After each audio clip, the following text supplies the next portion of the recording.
E diz o seguinte, Mateus 21, de 28 a 32. Jesus pergunta: "E que vos parece?" Aí ele e conta uma história, dá uma ilustração. Um homem tinha 2 filhos. Chegando-se ao primeiro, ele disse: "Filho, vai hoje trabalhar na nossa vinha? Por favor, vai." Ele respondeu: "Sim, pai, sim, senhor." Porém, não foi. Dizer sim para o pai, ele tinha se viciado em dizer sim para o pai. O que o pai pedisse, ele: "Opa, legal, valeu, velho. Que bom, paizinho. Eu vou sim, deixa comigo que eu chego lá. Pode ir tranquilo. Eu assumi já um compromisso com você, já te dei a minha palavra, eu chego lá." Porém, nunca chega. Porém, nunca vai. Porém, nunca obedece. Porém, nunca se apresenta. Porém, nunca se oferece. É tudo ali na hora, naquele momento de aparente relação com o pai, o que figuradamente, ilustrativamente, metaforicamente, para ninguém ter dúvida do que eu estou dizendo, parece muito com o momento de culto, aonde o cara ouve uma palavra e diz: "Amém, aleluia, conta comigo, ó Deus, glória a Deus, é ou não é, meus irmãos? Amém ou não amém?" Aí todo mundo diz: "Amém, amém." Mas vá procurá-los junto aos lugares aonde Jesus anda. Vá procurá-los junto ao pobre, ao necessitado, ao aflito, ao angustiado, ao deprimido, ao doente, ao que está sofrendo sem solução, sem saída, sem perspectiva, sem cura, muitas vezes. Vá procurá-lo, você não vai achá-lo. Vá procurá-lo na defesa do órfão, da viúva, do estrangeiro, da mulher oprimida, fragilizada. Vá procurá-lo, você não vai achá-lo lá. Vá procurá-lo iluminando mentes de pessoas que andam numa angústia de dúvida atroz, perturbadora. Você não vai achá-los lá. Vá procurá-lo numa festa, num banquete de amigos, mesmo que os amigos não sejam religiosos, como era o caso de Jesus, ele não vai quase. Você conta em menos do que numa mão só as ocasiões em que Jesus está numa festa de gente religiosa, que o convidou como gente religiosa. Você o vê sempre na casa de amigos, onde o assunto do evangelho aparece, mas o tema do encontro não é religioso. Porque, de fato, a grande maioria, e é o que Jesus está dizendo para esse corpo de religiosos que o estavam confrontando sobre temáticas as mais variadas, e é para esses que ele traz essa questão de João Batista para mostrar a hipocrisia deles e os assemelha a esse filho, para quem o pai chega e diz: "Escuta, você pode me ajudar na vinha?" Ele diz: "É claro, paizinho, vai, conta comigo." Porém, não vai, não aparece, não se apresenta para viver. E o evangelho não é acerca de declarações, confissões, não é acerca de dizer: "Senhor, Senhor, eu creio no reino de Deus." O evangelho não é acerca de palavras. O evangelho é acerca de atos, de ações, como Jesus disse, que bem-aventurados são aqueles que ouvem a palavra dele e a praticam, que ouvem a convocação dele e se apresentam para viver, para praticar. Do contrário, é um religioso perdendo tempo, é um hipócrita, enganador, falacioso, fica tratando Deus como se ele fosse um pai panaca, que você vai empurrando com a barriga a vida inteira, apresenta-se nas reuniões de família só para fazer a sua média, que é equivalente a ir ao culto, à frequência, à igreja, a dizer publicamente: "Ó, conta comigo, eu estou aqui." A maior prova disso é o meu dízimo, é a minha oferta, é que eu participo do grupo de louvor, é que eu canto, é que eu não falto, é que eu estou presente nas coisas internas que vocês convocam, aonde eu sou visto e percebido. Mas, na indicativa da missão que o Pai apresenta, vem para a vinha, vem para o mundo, vem para a vida. vem para o pobre, vem para o angustiado, vem para o deprimido, vem para o aflito, vem para o mundo com todas as suas dores, angústias e contradições. E ele diz: é claro, hoje é o domingo do apelo missionário, eu irei, meu Pai. Mas nunca aparece, nunca apareceu. E Jesus prossegue dizendo: ele, porém, não foi. Dirigindo-se o Pai, Jesus continua contando a mesma história, dirigindo-se o Pai dessa história criada por Jesus, que tem equivalências idênticas e exatas com a vida, dirigindo-se ao segundo filho, disse-lhe o Pai a mesma coisa: Filho, vai hoje trabalhar na vinha, não é nem para sempre, é hoje. Estamos precisando de ti hoje, lá na vinha. E esse filho, o segundo, diferentemente do primeiro, disse: eu não. Pensa em outros caras, né? Contrata outros. Eu não, eu tenho que fazer. Eu não tenho essa vocação, não tem nada a ver com a tua vinha. Manda outro. Ele respondeu: não quero. Foi bem peremptório. Não deixou dúvida, não titubeou. Não houve nenhum vacilo ou tergiversação, ele foi explícito. Não quero. Não quero. Deus, dois filhos. Um dizendo: oh, sim, sim, sim, e não vem, não aparece, não enfrenta a vida, não pratica o evangelho, não faz a vontade do Pai. E um outro, totalmente ogro, tosco, aparentemente, o pai faz o mesmo pedido e ele joga na cara do pai: não quero. Do you read my lips? Eu não quero. É o que ele diz.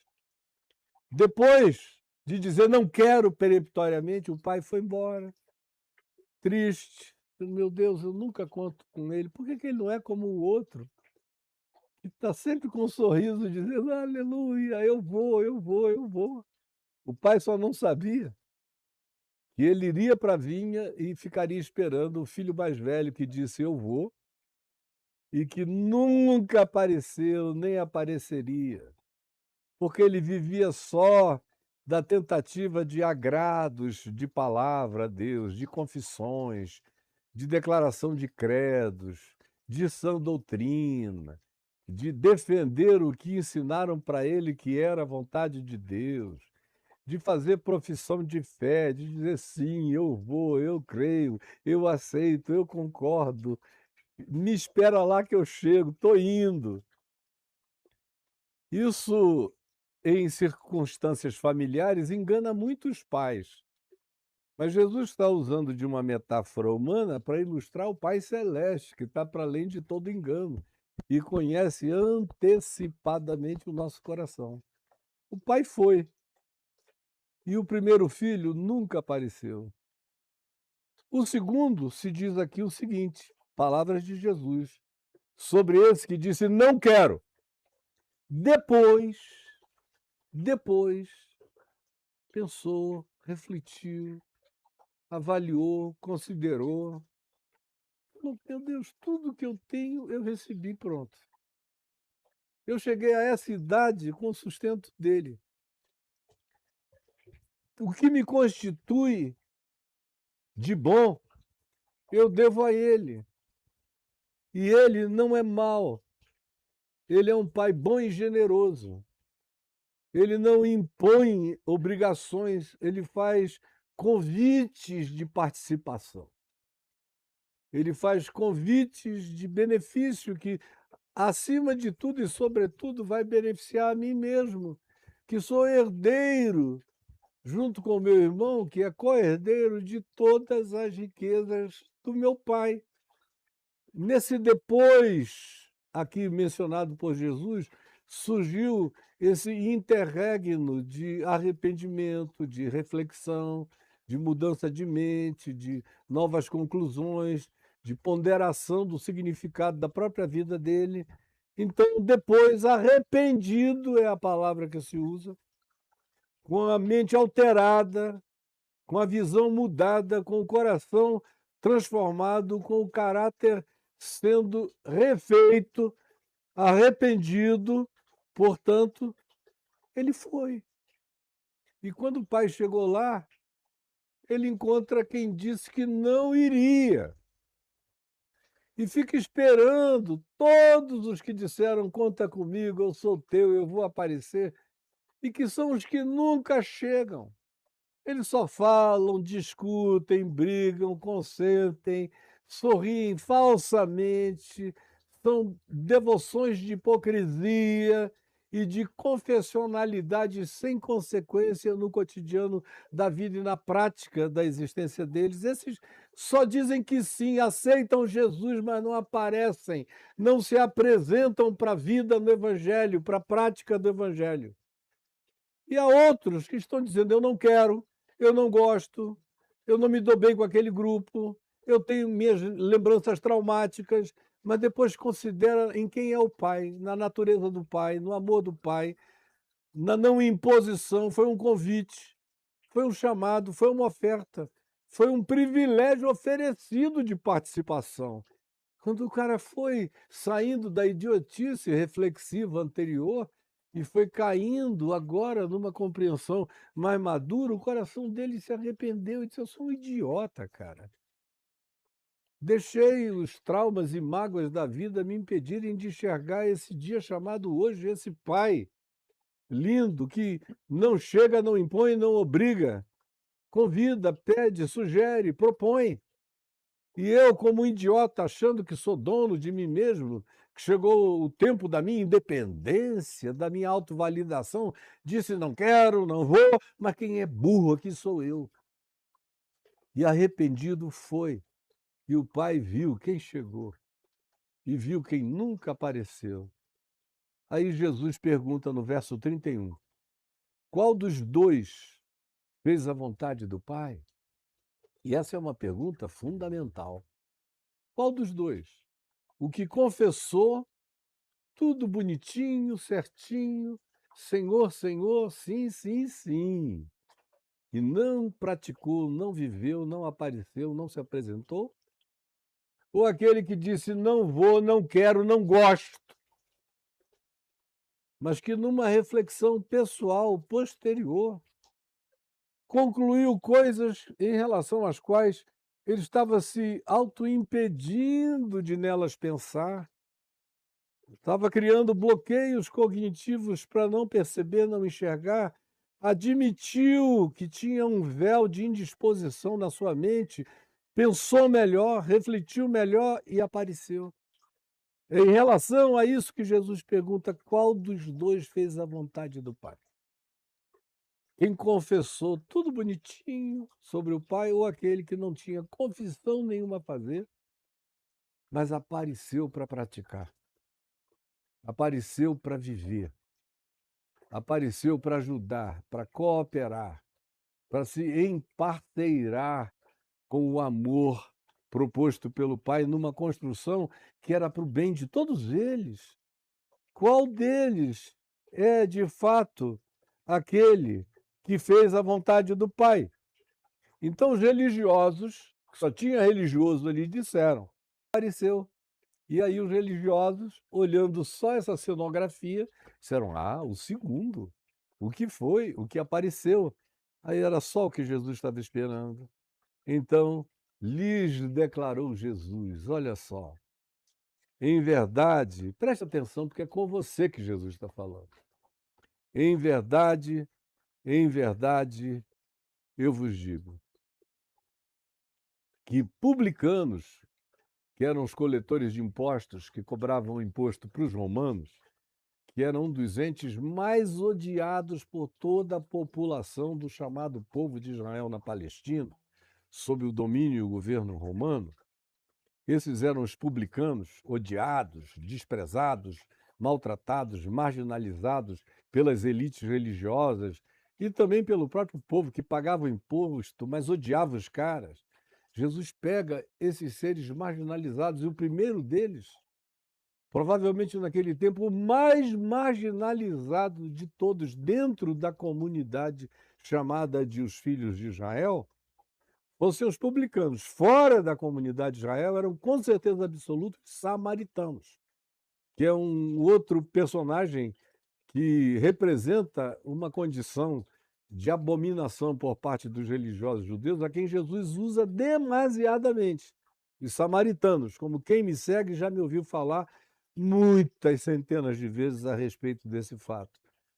Então Jesus respondeu, dizendo: em verdade vos digo que publicanos, que vocês abominam, aborrecem, odeiam, são intolerantes contra eles, chamam a eles de corruptos, de vendidos, de não patriotas, de gente que trabalha para forças, poderes, potentados, políticos, estrangeiros, dominadores, acachapantes.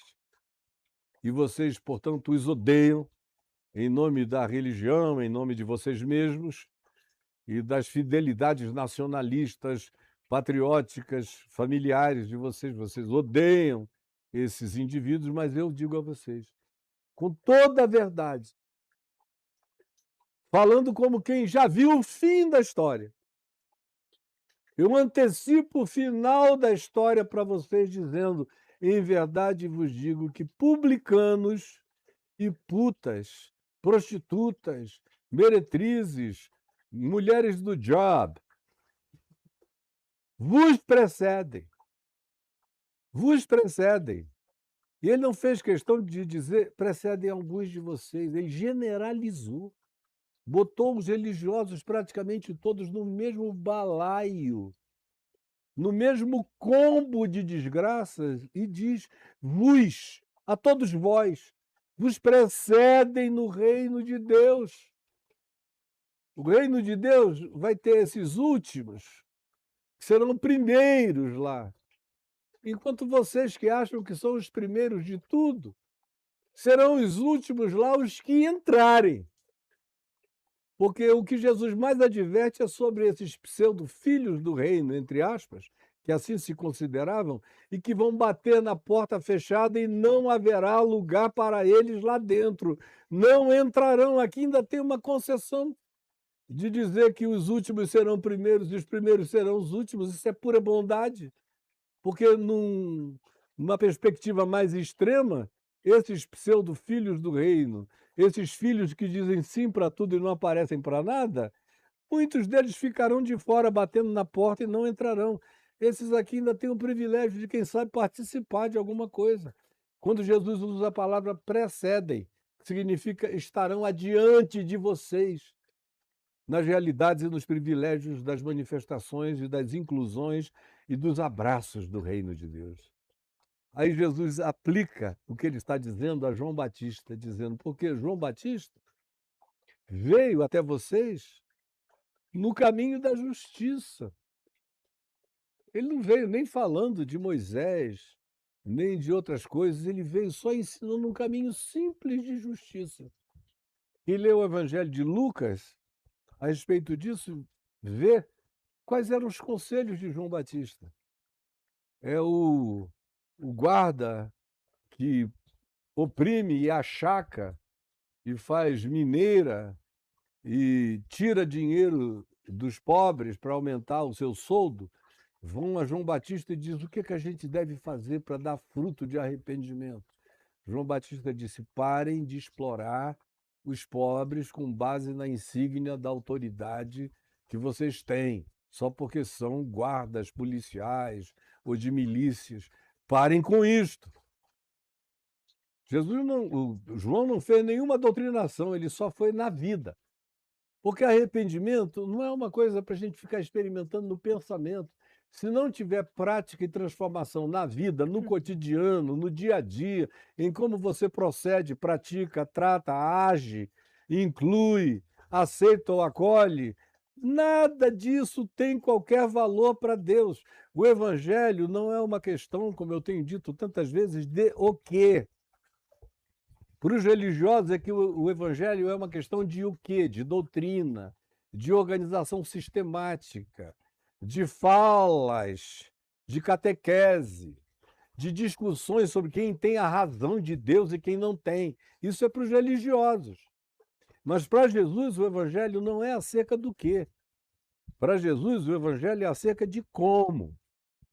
Ele não está querendo saber o que você acha que entendeu para falar para os outros. Ele quer saber onde os seus caminhos se dirigem. Se você anda ou não anda, se você vai ou não vai, se você aparece ou não aparece. Se você se propõe a viver ou não se propõe a viver. É como. Ele é o caminho, a verdade e a vida. Ele não é o conceito, não é a especulação, nem é a alternativa moral de existência. É o caminho, a verdade e a vida. Isso tudo remete para como a gente vive, existe, pratica, se manifesta na vida e no mundo.